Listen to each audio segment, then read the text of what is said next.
नमस्कार। आज हम स्पर्श हिंदी के गद्य खंड से पढ़ेंगे कीचड़ का काव्य।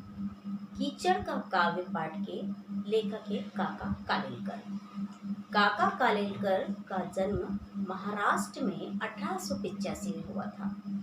काका कालेलकर को विभिन्न प्रकार की भाषाओं का ज्ञान था। हालांकि उनकी मातृभाषा मराठी थी, लेकिन उन्हें हिंदी, गुजराती, बंगला और अंग्रेजी का भी अच्छा ज्ञान था। जब काका कालेलकर महात्मा गांधी जी के साथ में राष्ट्र भाषा प्रचार समिति से जुड़े तो उन्होंने हिंदी में लेखन कार्य प्रारंभ कर दिया। हिंदी में लेखन कार्य प्रारंभ करने के उपरांत उनके द्वारा विभिन्न प्रकार की लेख रचनाएं, निबंध इत्यादि लिखे गए। उनमें से एक हमारे पाठ्यक्रम के अंतर्गत है, जिसका नाम है कीचड़ का काव्य।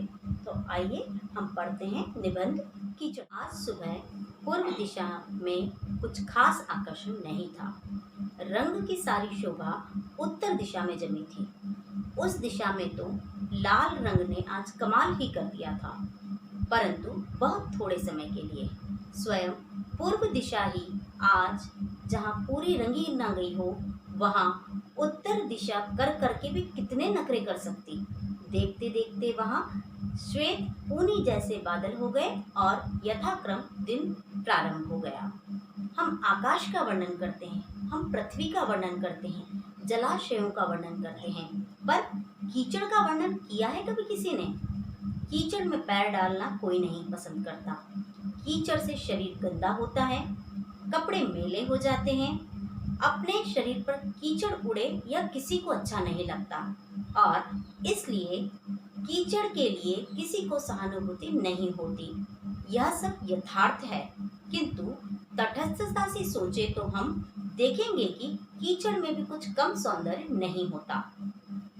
पहले तो यह कि कीचड़ का रंग बहुत सुंदर है।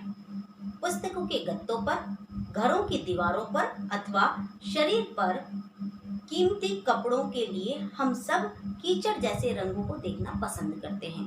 कलाविज्ञ लोगों को भट्टी में पकाए हुए मिट्टी के बर्तनों के लिए यह रंग बहुत पसंद है।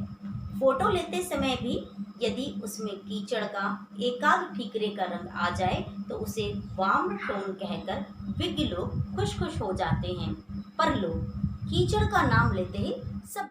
इस गद्यांश के अंतर्गत काका कालेलकर के द्वारा सबसे पहले सूर्योदय का वर्णन किया गया है। सूर्योदय पूर्व दिशा से होता है। पूर्व दिशा में सूर्योदय के समय बहुत अधिक सौंदर्य होता है, लेकिन काका कालेलकर के द्वारा पूर्व दिशा का यह सौंदर्य उत्तर दिशा की ओर बताया गया है और कहा गया है कि लाल रंग जो है उत्तर दिशा को अपने सौंदर्य से परिपूर्ण किया हुआ था, लेकिन उत्तर दिशा में लाल रंग का सौंदर्य अधिक समय तक के नहीं रहा और यह सौंदर्य जल्दी ही समाप्त हो गया। और उसके बाद में इस दिशा के रंग भी श्वेत पूनी जैसे बादल के रूप में परिवर्तित हो गए। श्वेत पूनी का अर्थ सफेद रुई होता है। श्वेत अर्थात सफेद, पूनी अर्थात रुई। तो उत्तर दिशा के जो बादल थे वे भी सफेद रुई की तरह हो गए और यहाँ से दिन का प्रारंभ हो गया, अर्थात दिन की शुरुआत हो गई। काका कालेलकर आगे कहते हैं कि विभिन्न प्रकार के कवियों और लेखकों के द्वारा विभिन्न विभिन्न प्रकार के प्राकृतिक सौंदर्यों का वर्णन किया जाता रहा है। इन सौंदर्यों के अंतर्गत आकाश का, पृथ्वी का, जलाशयों का अर्थात तालाबों का, या कह सकते हैं कि प्राकृतिक जितने भी तत्व हैं, जितने भी प्रकृति के अंग हैं, उन विभिन्न विभिन्न अंगों का विभिन्न प्रकार के लेखकों और कवियों ने वर्णन किया है, उनके सौंदर्य के बारे में कहा है। लेकिन वे यहाँ पर एक प्रश्न करते हैं कि क्या किसी ने कीचड़ का वर्णन किया है, अर्थात उनके कहने का तात्पर्य है कि कीचड़ का वर्णन किसी ने भी नहीं किया है। और कीचड़ का वर्णन नहीं करने का सबसे बड़ा कारण यह है कि कीचड़ में पैर डालना कोई पसंद नहीं करता है। मानव की प्रवृत्ति है कि वह कीचड़ से घृणा करता है और इसी घृणा के कारण वह कीचड़ में पैर नहीं डालता। वह कीचड़ को अपने कपड़ों पर पसंद नहीं करता, क्योंकि वह मानता है कि इससे उसके कपड़े मैले हो जाएंगे। और कीचड़ के इसी कारण के व्यवहार या कीचड़ के से घृणा करने के व्यवहार के कारण वह कभी भी कीचड़ से सहानुभूति नहीं रखता, अर्थात मानव के मन में कीचड़ के प्रति अच्छे भाव कभी भी उत्पन्न नहीं होते। लेकिन लेखक कहता है कि यदि हम ईमानदारी से इस विषय में विचार करें कि कीचड़ में भी बहुत अधिक सौंदर्य होता है या कीचड़ बहुत सुंदर होता है, तो यह बिल्कुल सत्य है, क्योंकि कीचड़ का सौंदर्य किसी भी रूप में अन्य तत्वों से कम नहीं है। लेखक के अनुसार कीचड़ का रंग बहुत सुंदर होता है। पुस्तकों के जो गद्दे हैं उन पर कपड़ों के गहरे रंगों के साथ में हम इन विभिन्न प्रकार के कीचड़ के गहरे रंगों के दिखने वाले रंगों का प्रयोग करना पसंद करते हैं। जब फोटोग्राफर के द्वारा फोटो खींचा जाए या फोटो निकाला जाए तो उस समय वह गहरे कीचड़ के समान दिखने वाले रंगों को देखना पसंद करता है। वह ढूंढता है कि उसे कोई गहरे रंग ऐसे दिख जाए जहां पर उसका चित्र अर्थात फोटो अच्छा दिखाई दे, उसका फोटो सुंदर हो सके। कलाविज्ञ लोग भी ठीकरे के समान दिखने वाले रंगों को ढूंढते हैं। ठीकरा बर्तन के टुकड़े को कहा जाता है। मिट्टी का जो बर्तन होता है उसके टुकड़े को ठीकरा कहा जाता है। तो ये ठीकरे जैसा रंग जो कीचड़ का होता है या उसे देखना पसंद करते हैं। और वहीं इस प्रकार का कोई भी कीचड़ जैसा रंग, ठीकरे जैसा रंग दिखाई दे तो कलाविज्ञ लोग अर्थात कला के जो विद्वान लोग हैं वे इसे वार्म टोन कहते हैं। और इस कला के अपने निखार को दिखाने के लिए वे बहुत अधिक प्रसन्न होते हैं कि उन्होंने बहुत अच्छी तरह से अपनी कला को प्रस्तुत किया है। लेकिन जब कीचड़ का नाम लिया जाए अर्थात रंगों की बात ना की जाए और कीचड़ जैसे दिखने वाले रंगों को ना बताते हुए कीचड़ कह दिया जाए तो ही उनको ऐसा लगता है या उनको ऐसा प्रतीत होता है कि सब गड़बड़ हो गया अर्थात उनके सारे काम बिगड़ गए, बेकार हो गए। नदी के किनारे जब कीचड़ सूखकर उसके टुकड़े हो जाते हैं तब वे कितने सुंदर दिखते हैं। ज्यादा गर्मी में जब इन्हीं टुकड़ों पर दरारें पड़ती हैं तो वे टेढ़े हो जाते हैं, तब सुखाए हुए खोपरे जैसे दिख पड़ते हैं। नदी किनारे मीलों तक फैला जब समतल और चिकना कीचड़ एक जैसा फैला हुआ होता है तब यह दृश्य कुछ कम खूबसूरत नहीं होता। इस कीचड़ का पृष्ठभाग कुछ सूख जाने पर उस पे बगुले और अन्य बड़े छोटे पक्षी चलते हैं। तब 3 नाखून आगे और अंगूठा पीछे ऐसे उनके पदचिन्ह मध्य एशिया के रास्तों की तरह दूर दूर तक अंकित देख इसी रास्ते अपना कारवा ले जाने की इच्छा हमें होती है। फिर जब कीचड़ ज्यादा सूखकर जमीन ठोस हो जाए तब गाय, बैल, पाड़े, भैंस, भेड़, बकरे इत्यादि के पदचिन्ह उस पर अंकित होते हैं। उसकी शोभा और ही है। और फिर जब 2 मदमस्त पाड़े अपने सींगों से कीचड़ को रोंदकर आपस में लड़ते हैं तब नदी किनारे अंकित पदचिन्ह और सींगों के पदचिन्हों से मानो महिष कुल के भारतीय युद्ध का पूरा इतिहास इसी करदम लेख से लिखा हो ऐसा भास होता है। इस गद्यांश के अंतर्गत काका कालेलकर ने कीचड़ के सौंदर्य के संदर्भ में बताया है अर्थात कीचड़ किस प्रकार से सुंदर दिखाई देता है, कीचड़ को देखने का दृष्टिकोण लेखक का क्या है वह उन्होंने इस गद्यांश के माध्यम से बताया है।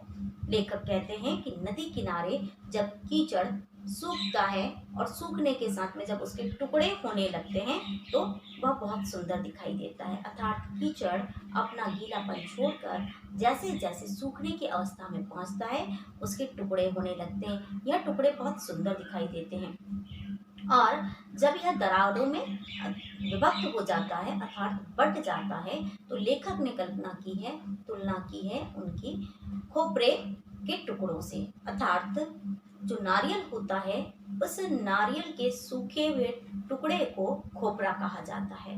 तो बड़ी तादाद में जब खोपरा एक साथ में रखा जाता है तो वह जिस प्रकार से दिखाई देता है ठीक उसी प्रकार से दरार पड़ने पर कीचड़ भी दिखाई देता है।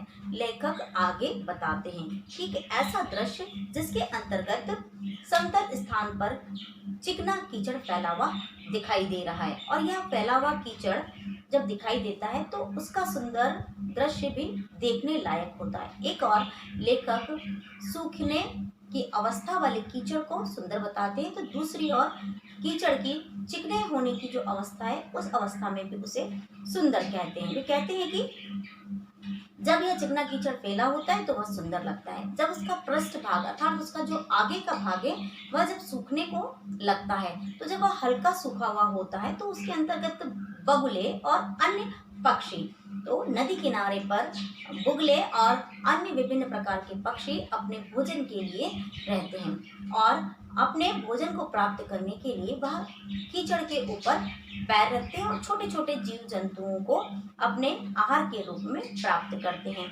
जब इन विभिन्न प्रकार के पक्षियों के पद चिन्ह इस कीचड़ पर बनते हैं तो वह जो तीन उनके आगे के नाखून और पीछे के नाखून के जो हस्ताक्षर है अर्थात उनके जो चिन्ह है वह चिन्ह उस कीचड़ पर अंकित हो जाते हैं। और यह जो कीचड़ है जिस पर पद चिन्ह अंकित है इन पक्षियों के, उसे लेखक कहता है कि ऐसा लगता है कि हम अपना अर्थात जो जाने की क्रिया है व्यापारी इत्यादि जब एक स्थान से दूसरे स्थान पर व्यापार इत्यादि के लिए जाते हैं तो वे अपना कारवा जिस प्रकार से आगे बढ़ाते जाते हैं, तो लेखक कहता है कि ऐसा प्रतीत होता है कि यह जो कारवा है यह कारवा इन पद चिन्हों की पंक्तियों और कतारों को निरंतर जारी देखते हुए आगे चलता ही चले अर्थात वह रुके नहीं। और उसके बाद में एक ऐसी अवस्था जब कीचड़ और अधिक ठोस हो जाता है, वह चिकना होता है, उसका पृष्ठभाग सूखता है, उस पर बगुले और अन्य पक्षियों के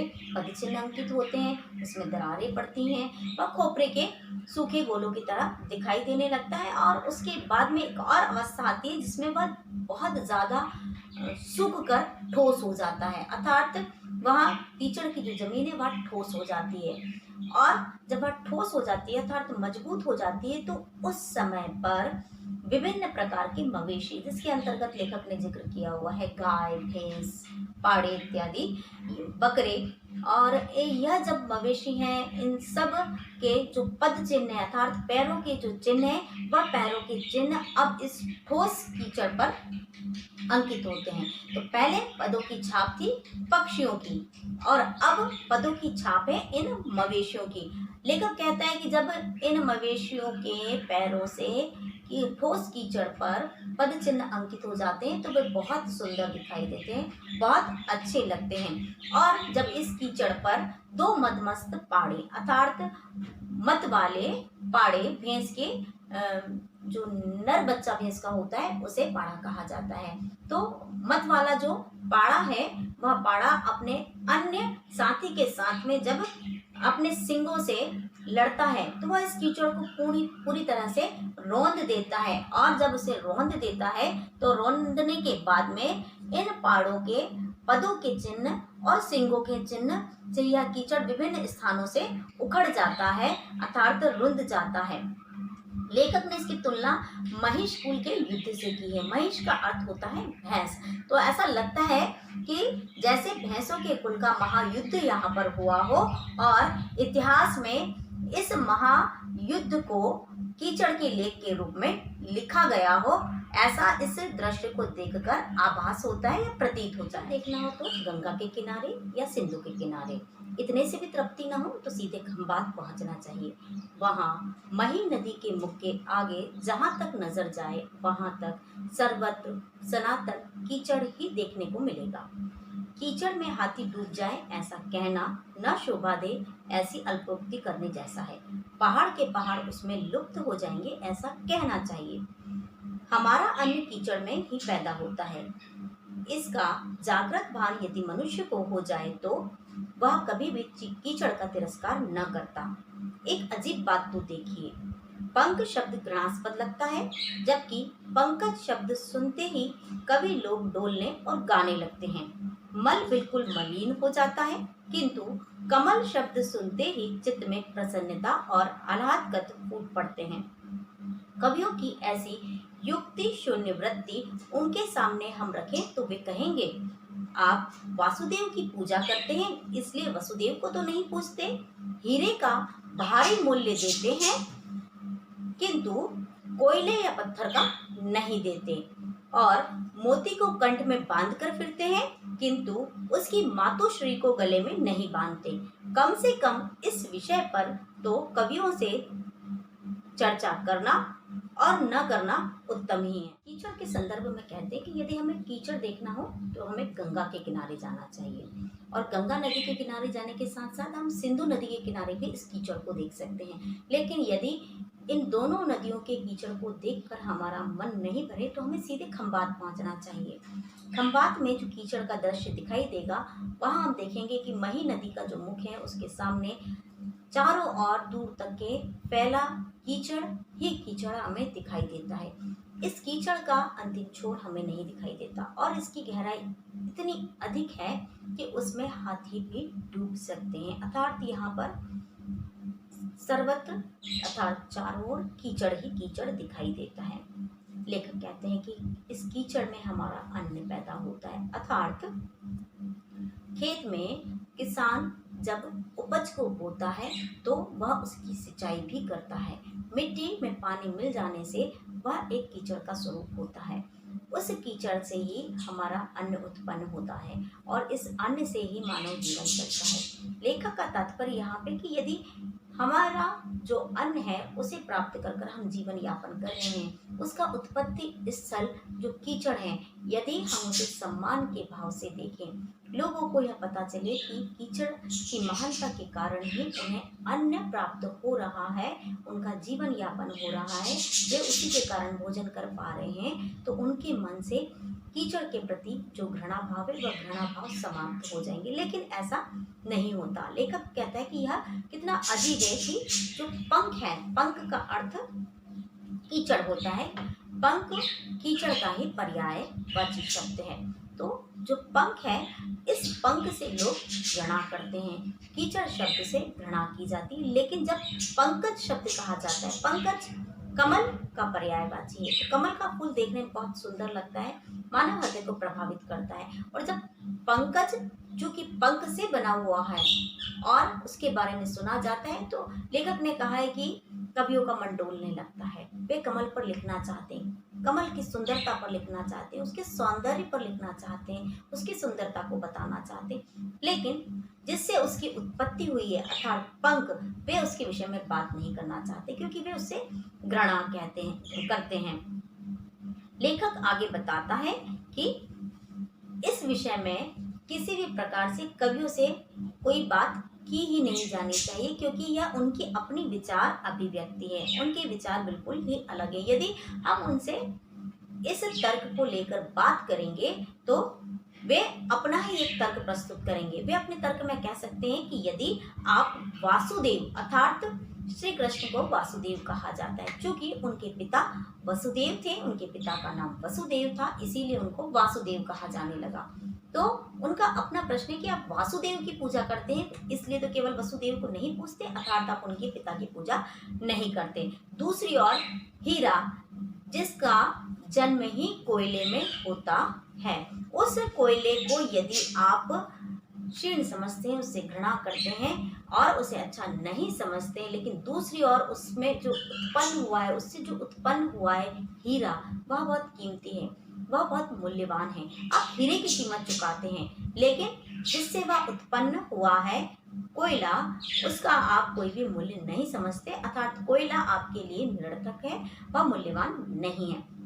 एक अन्य उदाहरण देखते हुए लेखक यह भी बताते हैं कि आप मोती को बहुत कीमती समझते हैं, और मोती को कीमती समझते हुए इस मोती को अपने गले में बांधे हुए फिरते हैं, अर्थात आप माला के रूप में मोती को पहनते हैं, धारण करते हैं अपनी सुंदरता बढ़ाने के लिए। वह आपके लिए अनमोल है, आप उसे कीमती समझते हैं, उसी की कीमत प्रदान करते हैं। लेकिन उसकी मातुश्री अर्थात उसकी जननी, उसकी माता, जिससे उसका जन्म हुआ है, मोती का जन्म सीप के अंदर होता है। सीप जो कि आपके लिए कीमती नहीं है, आप उसे कीमती नहीं समझते हैं, आप तो मोती को मूल्यवान समझते हैं, उसको धारण करते हैं और उससे अपनी सुंदरता बनाते हैं। लेकिन दूसरी ओर उसकी माता आपके लिए मूल्यवान नहीं है, आप उसकी माता सीपी को किसी प्रकार का कोई सम्मान नहीं देते हैं। तो यहाँ इस विषय में चर्चा की जाना किसी भी प्रकार से लेखक तर्कपूर्ण नहीं समझता है। वह समझता है कि इस विषय में कवियों से चर्चा किया जाना व्यर्थ है, बेकार है, उनसे इस विषय पर चर्चा ही नहीं की जानी चाहिए, क्योंकि उनके अपने इस प्रकार के विभिन्न तर्क हैं। तो इस प्रकार से काका कालेलकर ने कीचड़ का काव्य निबंध के अंतर्गत कीचड़ को सुंदर बताया है, उसके सौंदर्य का वर्णन किया है, उसके अद्भुत सौंदर्य को बताया है, वह किस प्रकार से सौंदर्य पूर्ण तरीके से हमें दिखाई देता है, हमें किस दृष्टि से उसे देखना है, किस प्रकार का महत्व उसका हमारे जीवन में है। इन सब तथ्यों को कालेलकर साहब के द्वारा कीचड़ के रूप में यहाँ पर प्रयुक्त किया गया है, उसका विश्लेषण किया गया है और एक नए दृष्टिकोण से हमें कीचड़ को देखना चाहिए, इस और संकेत किया है, हमें संदेश दिया है कि हमारे मन में, हमारे हृदय में कीचड़ के प्रति जो घृणा है, उस घृणा को हमें निकाल देना चाहिए। आशा करती हूँ कि कालेलकर का यह दृष्टिकोण आपको अच्छा लगा होगा और आपके मन से भी कीचड़ के प्रति जो घृणा के भाव हुए हैं वह कम हुए होंगे। नमस्कार।